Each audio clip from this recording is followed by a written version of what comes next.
Hi, I'm Jenn Drummond. Welcome to Seek Your Summit. As a mom, a business owner, and the first female to climb the 7-second summits, I realize that the mountains we climb are a part of our success. And it is up to us to go beyond that success into a life of significance. Melitsa Waage, thank you for joining me on the podcast today. Thank you for having me. We're in Miami, friends. It's flooding here, but we're having a good time. So there we go. So I came across your profile with this business idea that you had with Epic Talks. So talk to us about that. Well, Epic Talks, it was basically created out of a place of need. Okay. I moved to Miami and I was going to networking events and I was leaving completely unfulfilled. You know what I mean? I wasn't meeting the kind of people that I knew were going to take me to the next level. It was more like kind of transactional, you know, like I just mentioned to you, like needing something, you know what I mean? Instead of being coming from a place of service. And I was getting into personal development and I just knew that that's what I wanted to do. And I just said to myself, you know what, if it's not here, I'm actually going to move to LA because that's where Lewis Howes, Alexi Panos, Preston Smiles, all these major, coaches, thought leaders. And at the time they were just beginning, you know what I mean? Yeah. And then I just said to myself, you know what? No, I'm not going to leave Miami. I'm going to stay here. If it doesn't exist, I'll create it. So I was walking over the bridge and I remember thinking to myself, okay, I'm going to have my first event and I'm going to do it in 3 days. So I contacted a girlfriend of mine. She's a law professor in the University of Miami.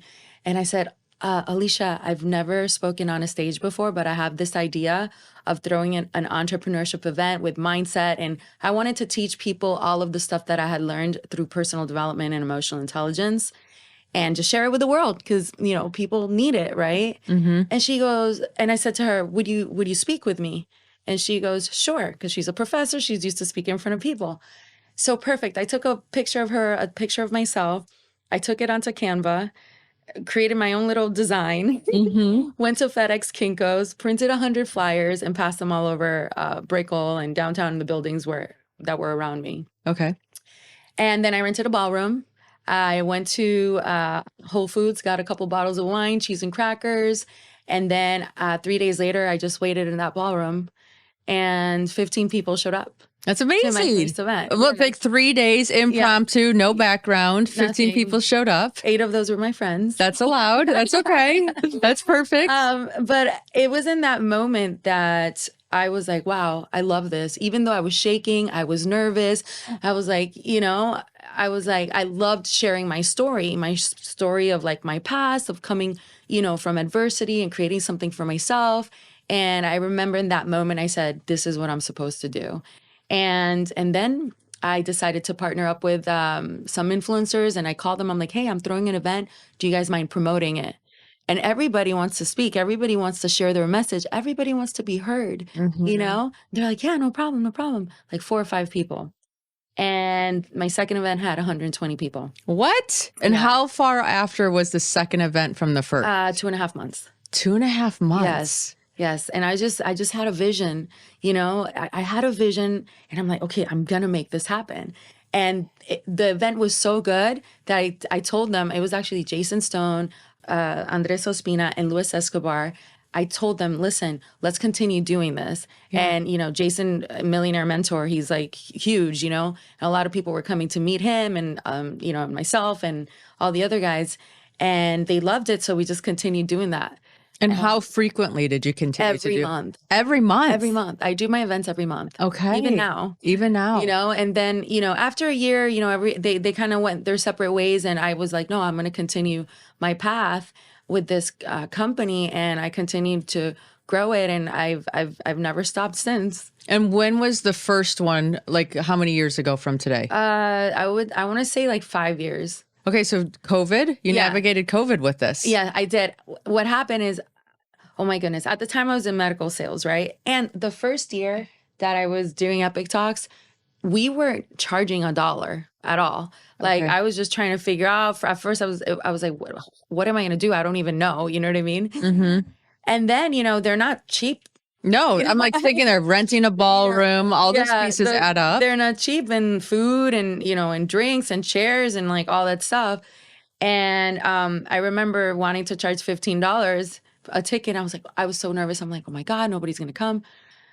The wrong people left, you know, the ones that were coming for the free alcohol and the food, you know, bye. And then the right people stayed. Then still wasn't enough to cover the entire event. So I was like, $30, you know, $30. And then COVID hit. Yeah. And I was like, oh my God, what am I going to do? So 2-3 months I didn't have an event. And I started looking for places that were letting people in, but obviously it wasn't, they weren't letting it be visible. So I contacted an art museum, and they were like, as long as you bring everybody from the back, we'll let you use the venue, you know, because I was paying them to rent it, right? They obviously everybody needed money, you know? Right. So then I threw my first event during COVID, and 15 people showed up again, around 15 plus my media team. Yeah. And I was like, oh my God, I got to build this. But guess what? I charged $50 a ticket that time, and people paid $50 a ticket. And I'm like, okay, I'm onto something here. So then I continued doing it, $50, $50, $50. Then I think it was either Art Basel or Swim Week, where they still couldn't have their events, but SLS was still having smaller events. So I went to the SLS and I was like, hey, I'm going to do an event here. Is that okay? They were like, sure, no problem. They've always been super supportive about Epic Talks. And I brought in one of my girlfriends. She is a designer, and she's also used to running runways. And she got me a whole bunch of models and a whole bunch of dresses. And then we got musicians, and we got fire dancers, and we got artists. Everybody, 350 people came to that event. What? And paid $150 a ticket. Wow. You know what I mean? Because And like what I love about this is it started as this little idea, and then you started to partner with people, which I think once you find your passion and you have the courage to partner and people get your excitement, they want to be a part of something that's exciting. Exactly. Enthusiasm's contagious. Yes. And then having these different ideas come out and letting them expand and expand and expand. I think a lot of times people don't want to start because they have this big idea and they don't know how. But if you learn how to start small and let it organically unfold, the magic happens. $150 tickets happen. It's baby steps. Yes. You know what I mean? It's really is baby steps. And that's what I've learned in life. You know, you just take that leap of faith, and little by little, you know, and I always say Rome wasn't built in one day. Right. You know? So then after that event, I was like, I'm sticking my prices to $150 a ticket, and VIP's $197. And, you know, I continued doing that for about a year. Then Epic Talks was just popular and popular and popular. And then 2 years ago, I decided to launch private inner circle membership. Okay. So yeah. And that's pretty much the story of Epic Talks. And now we're getting ready to launch an app, and we're getting some really cool partners in this, and a new website's coming out, new AI tools for the Epic Talks community, just a whole bunch of awesome stuff. And what kind of feedback did you get from Epic Talks from people that allowed you to keep modifying and changing things to fit the clientele that were attending? Ever since I started Epic Talks, I've always made it an experience. Okay. Okay. When you go in there, we might have a guitarist, or we might have a belly dancer or a fire dancer. We have always amazing food. Licardo Catering is one of our amazing sponsors that's been with me for a really long time. They bring delicious food. We have a whole bunch of liquor sponsors, you know, and people are artists, you know, Sergey from Do What You Love, and Transparent, and, you know, all these amazing artists, and they come and decorate the venue with amazing pieces of art. And then I have a 360 from Miami 360, where people go and so people are just being entertained, you know what I mean? So then that right there is experience that they don't get to experience every single month, you know? And then after that, we have amazing speakers. I have celebrity speakers. I had Tim Story recently, Jen Gottlieb, you know, Jen. I know Jen. She's amazing. Yes, she's been amazing. a speaker already twice. You know, Craig Stutnicki, like Kobe Karp, the biggest architect in the world. Like, you know, it's just amazing speakers, and people just know that when they come to Epic Talks, they're going to get value and they're going to have an amazing time. It's rare that we get a complaint. You're always going to get those little apples that are like, oh, well, you should have done this differently. Da, da, da. people don't know what it is to throw an event. Nothing's going to go perfect. You know what I mean? Right. But when I hear something, I tell my team, and we make sure to modify it for the next event. Yeah. No, I just think we always improve as we do things, and we take feedback from, okay, here's what went well, here's what didn't, even if it's self-feedback, right? Like learning the flow of the event or when to do things differently. How are you getting the speakers to come? Epic Talks has such a great reputation that they're just like, I'm in. Like the moment that they know that there's an opportunity, or if I personally reach out, they're like, no problem. I'm there. And were you ever afraid to reach out? No. Never? No. Awesome. Never. Yeah. Well, I think some of us sometimes have the fear to make the call, right? And then once you realize you make the call, a lot of times it's a yes. So the sooner you made it, the better you would have been. Yeah. Yeah. I just know what I have, it's something valuable, and the speakers also get exposure, they get content, they get to bring their team. It's actually a win-win situation for both of us. Yeah. And are there themes? So there are different things you cover different months, or is it just what speaker? Every single month is a different theme. Okay. Topics that entrepreneurs would be interested in. Okay. That's why I call it the #1 entrepreneurship event in Miami. We bring, whether crypto is hot or not right now, there's people that still into crypto, entrepreneurs that are invested in crypto, right? So I bring crypto, I bring AI, I bring Rudy Maurer with marketing and branding, Ryan Zofe, like just, real estate investing, taxes with Edward Collins. And if you really think about it, it's only 11 big events a year. So it's not that many events. Right. So sometimes certain topics are so hot that I do 2 of those a year. Okay. And I have people reaching out to me all the time wanting to speak at the event, and I have a list of people. So. Oh, I'm sure. Yeah. Once you build the reputation, now it's like, okay, this is a platform that I can share on. Yeah. And then how did you decide to enter the Inner Circle or the membership program? Because a lot of people were asking for my time. Okay. And I don't have the bandwidth to go to lunch with you or grab a coffee. You're meeting 150 people a month. I'm very generous with my number. I'm getting better at that. But, a lot of, hey, can I pick your brain? Can I do da? And I was like, you know what? You want more quality time with myself and my community? Join the Inner Circle. Okay. And what does the Inner Circle provide people?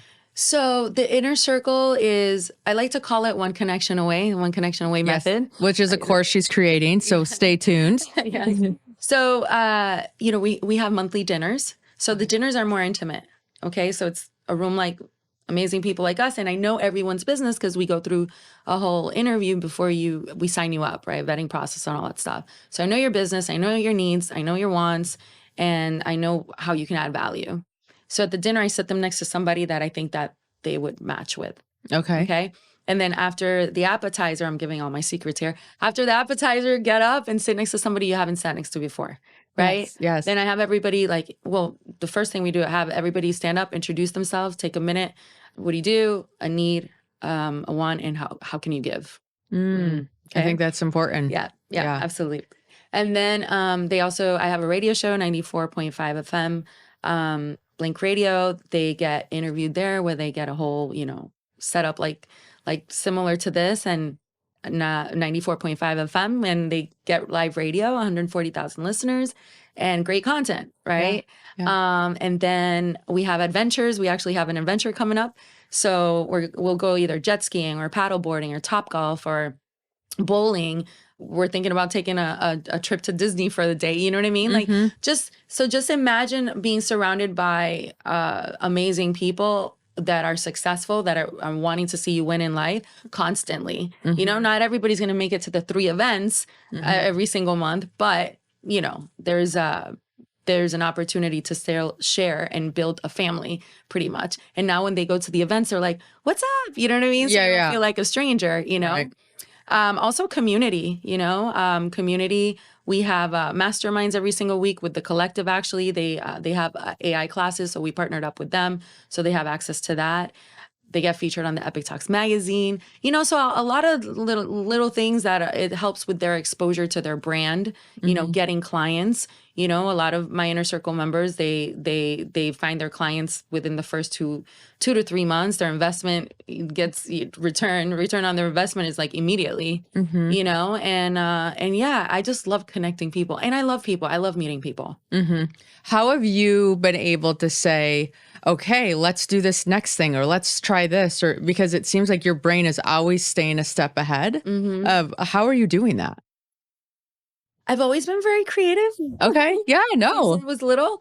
And I'm very adventurous too. Yeah. It's kind of like they trust me. They Mm-hmm. know that whatever we do, it's gonna be awesome. The restaurant I pick, the adventures I pick, and it's just a great time. Yeah. Yeah. Have you had anything not work out that you're like, okay, learn there, not do that. Let's go a different direction? Wow, that's a great question. The only thing that's ever happened, well, 2 times it's happened, where the venue canceled on me 24 hours before the event. Oh my goodness. And where I literally had to like, and I don't panic, I pivot. Yes. Oh, there's a one-liner. I don't panic, I pivot. Woo! Yeah, and yeah, I do it. Not I don't even send my team out because I know if I do it, gets done. Yep. You know. So yeah, and then I have my team picking up the phone calls. Everybody that's gotten tickets, everything. Change the location, change the venue, and I've never had like a complaint or an issue. I cannot imagine that headache that would be. Yeah. Yeah. I love where you are today, but let's bring everybody back to when life wasn't so amazing, because you have a story. You have parents that were drug addicts. You were married and it didn't work. Like, you tried all these different things. So tell us a little bit about the younger version of you.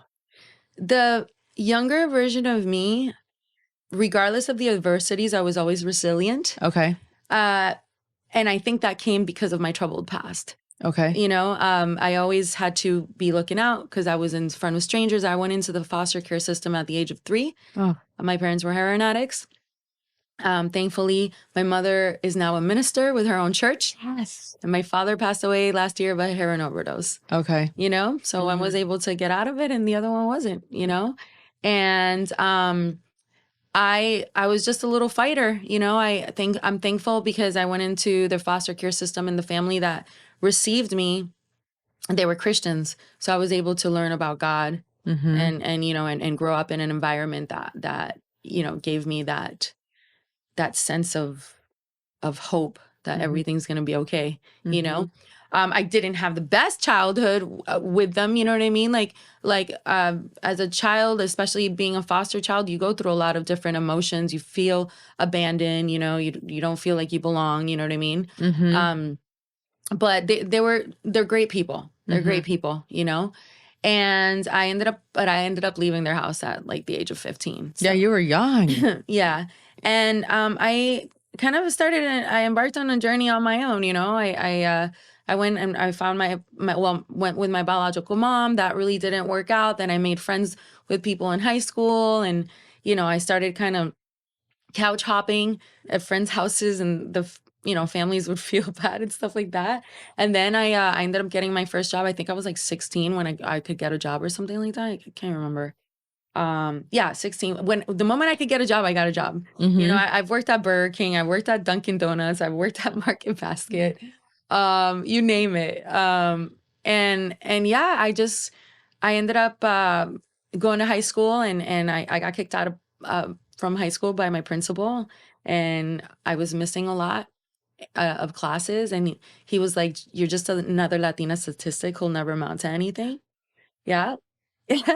So I ended up. Have you visited him yet again since? You know what's close funny? that circle? I would love to just like say hi. Hi, what's up, man? Yeah, I don't know if you remember me, but you made this comment. I just wanted you to see where I am now. Thank you. Come to Epic Talks. Yeah, right, exactly. But yeah, and you know what? That was the best thing that could have ever happened to me. I ended up going to a little school like next to the high school. I had to finish on my own. Okay. And I finished, and I did get a high school diploma. You know, it wasn't like a GED or anything. It was like a high school diploma. I had to do it on my own, right?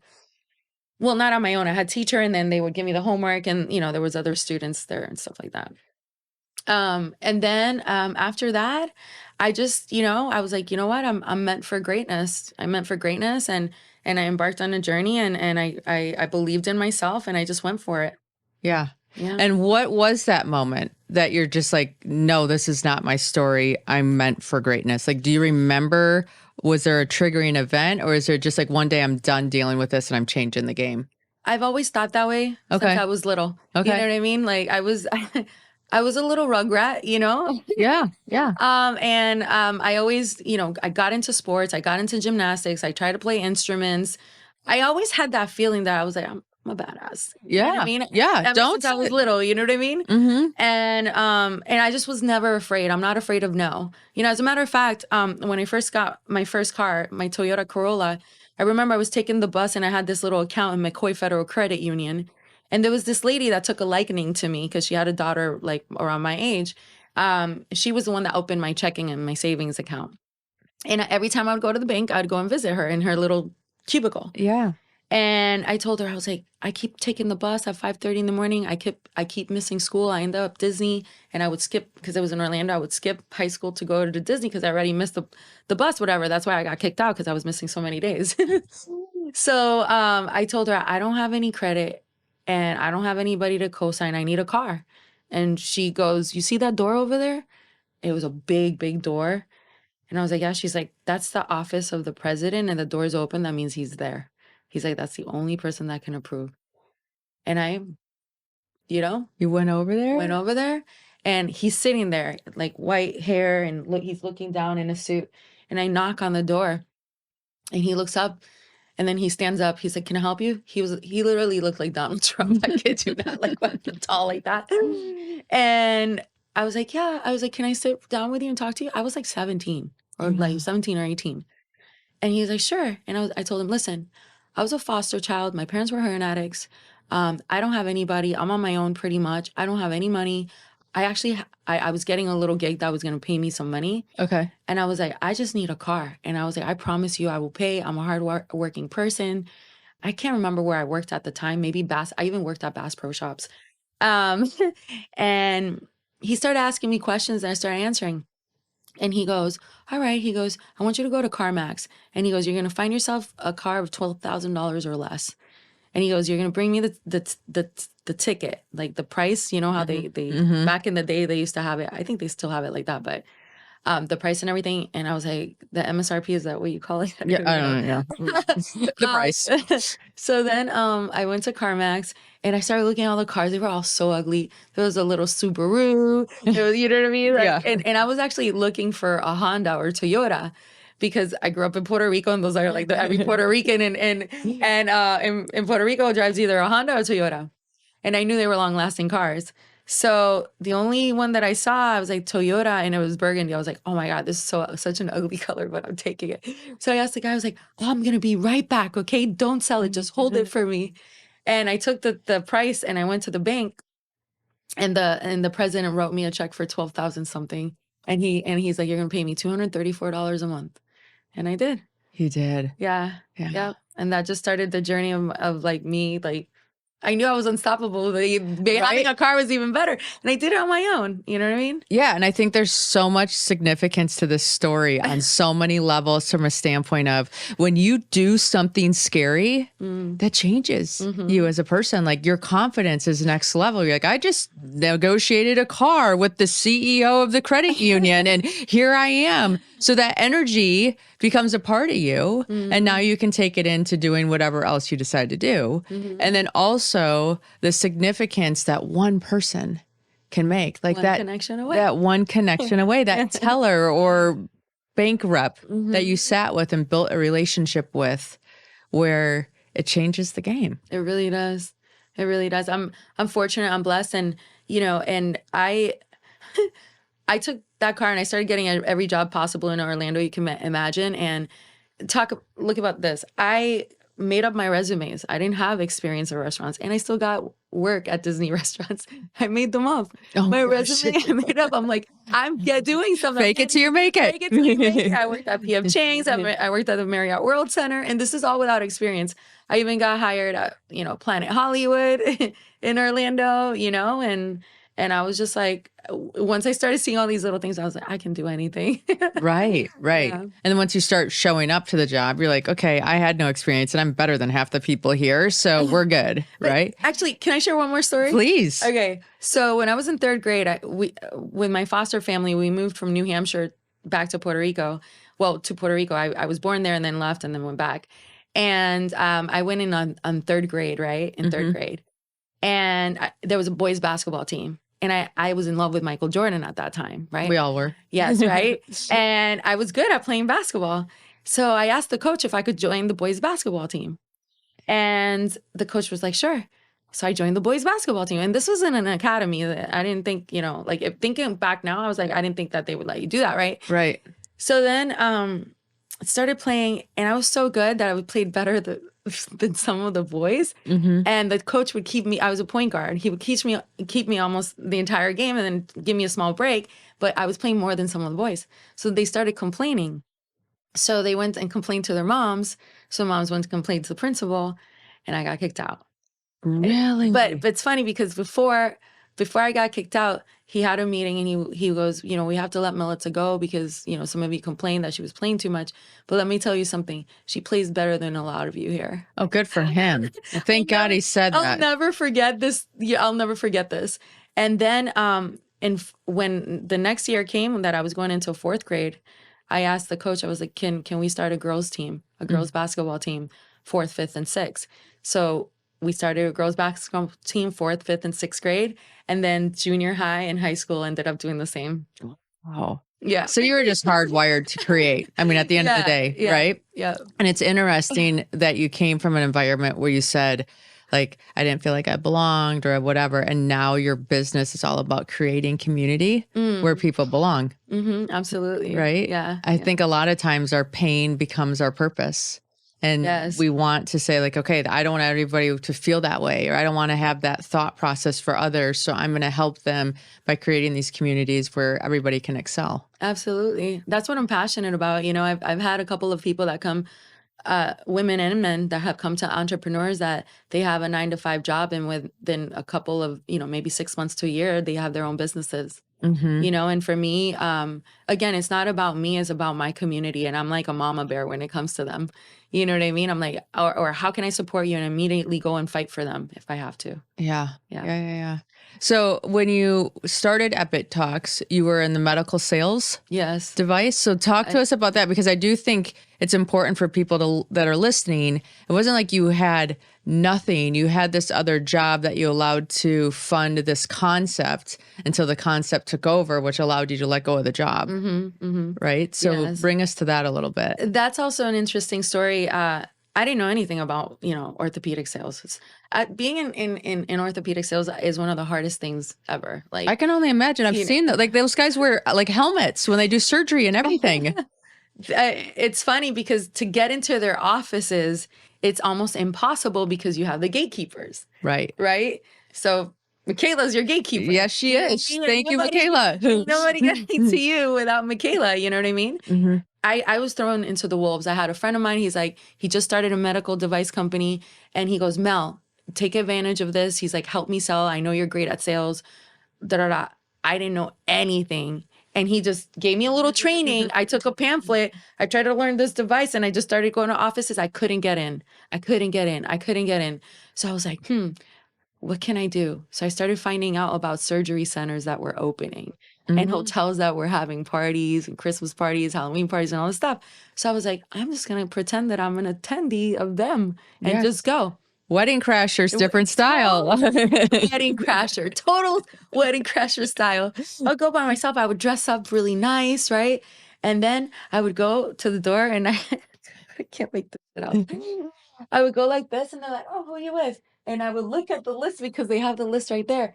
Let's say it says Dr. John Smith. I'd be like, is Dr. John Smith there with Nevada Orthopedics? Because I would see where they're from.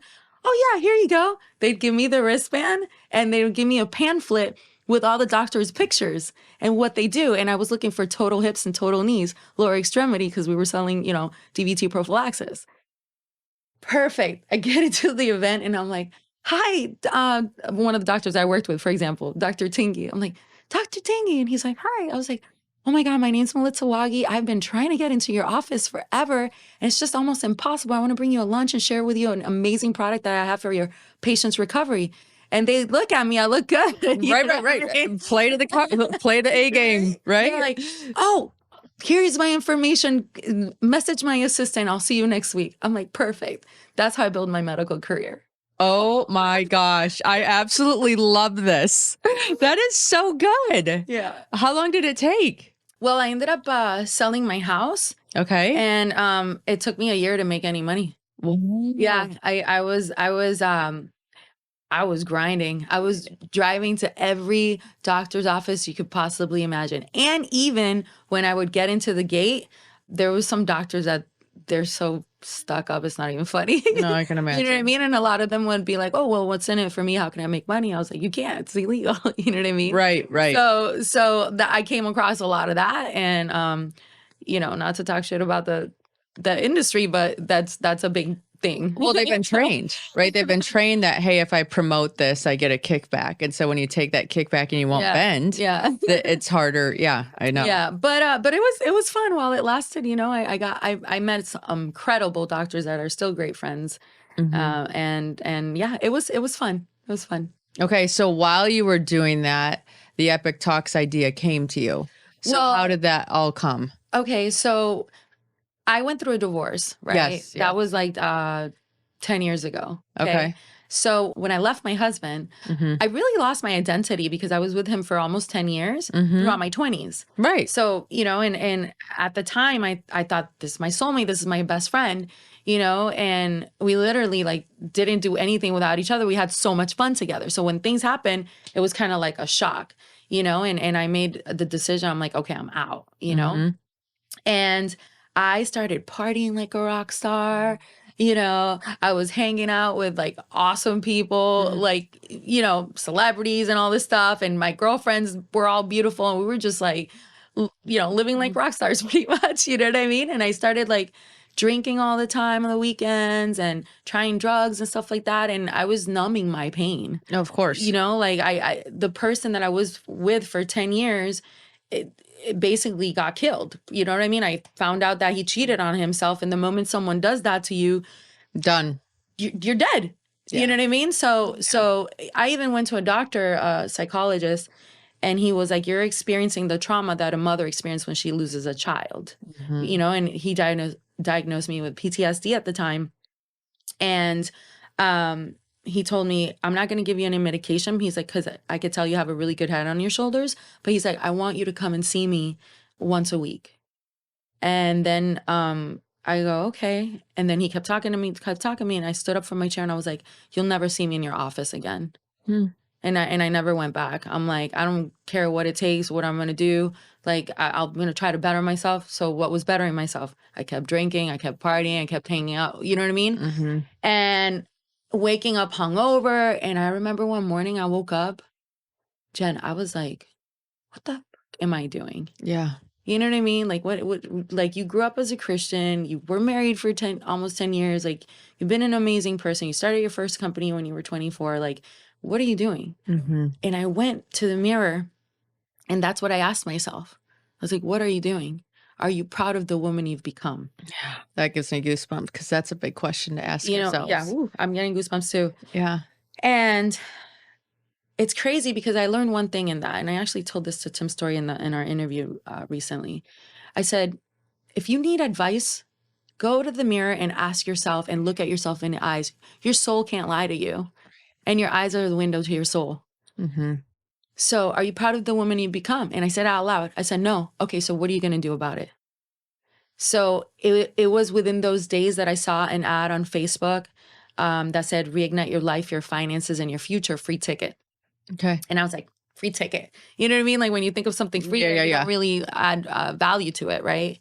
So then I called Alexi Panos. You know Alexi, right? Yep. And she and I know each other from New York City, like when we were 19. Oh, cool. And I knew she was getting into the business and all that stuff. And I was like, Alexi, have you ever heard of this company called Peak Potentials by T. Harv Eker?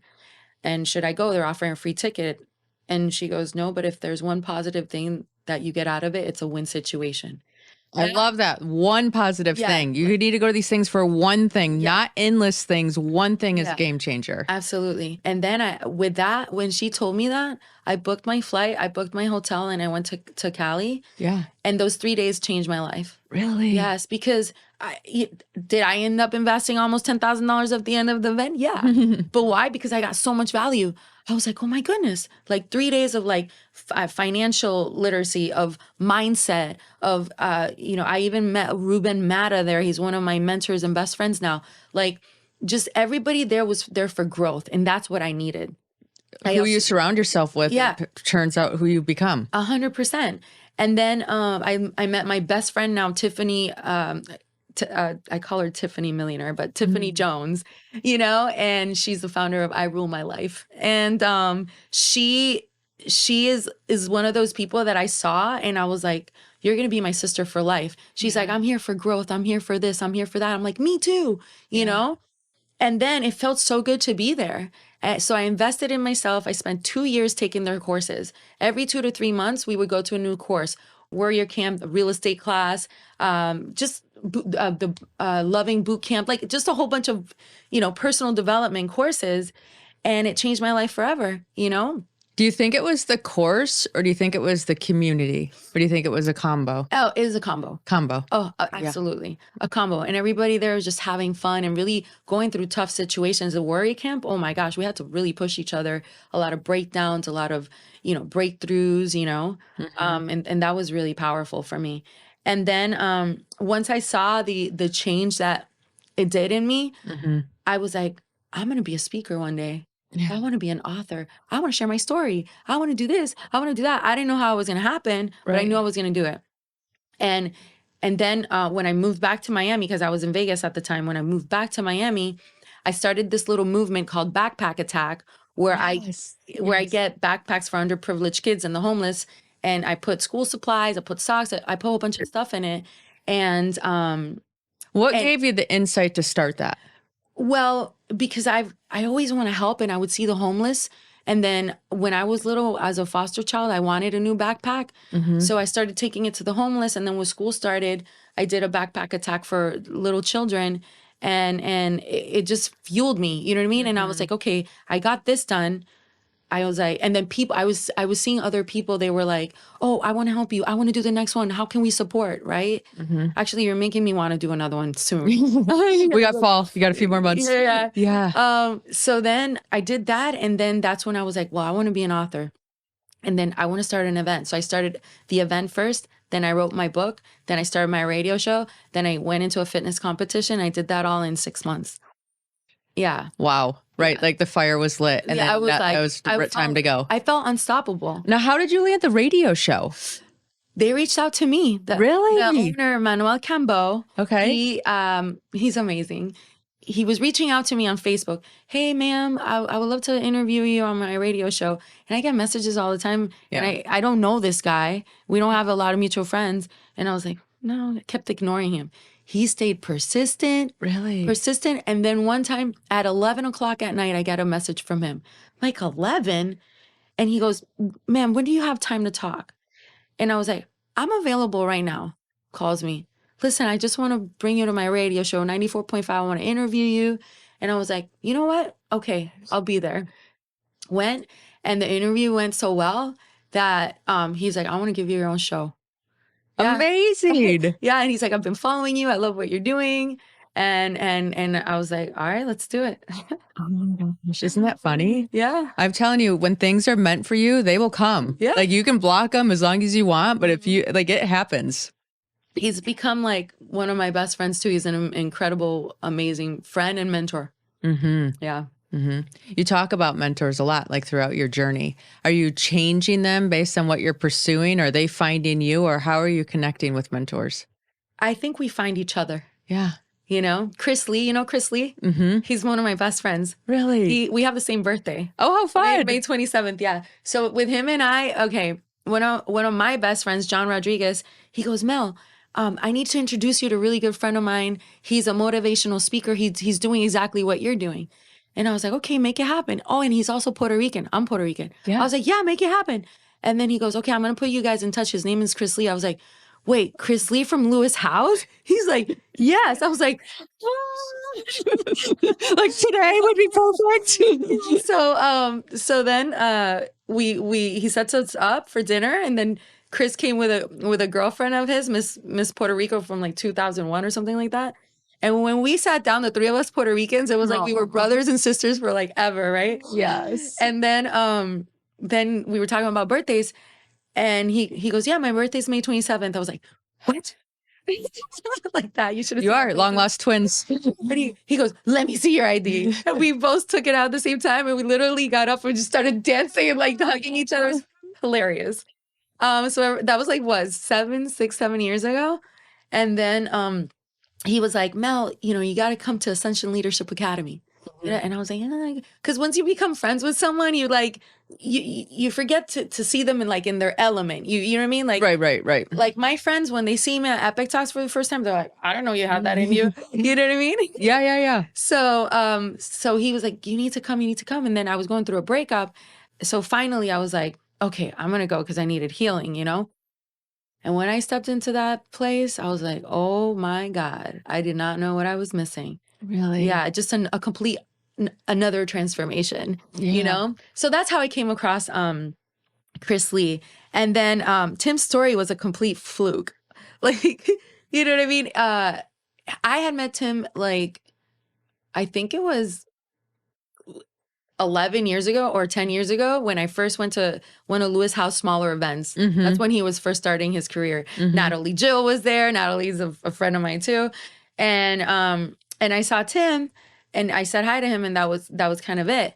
Then last year for my birthday, my girlfriend took me to Komodo, and I saw Jeff, who's a marketing genius here in Miami, and I see Tim with him, and I was like, Tim Story? And he's like, hi. I was like, and then Jeff goes, oh, this is Melitsa from Epic Talks. We knew each other from like Instagram. So immediately there's a notification. Right. I was like, you and I have spoken at a Lewis House event together. I said I had spoken with him at a Lewis House event together. That wasn't the case. It was just the excitement. That's what came out.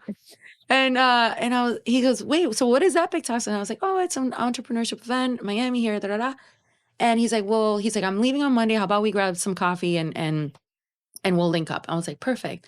So I met up with him. I told him about Epic Talks.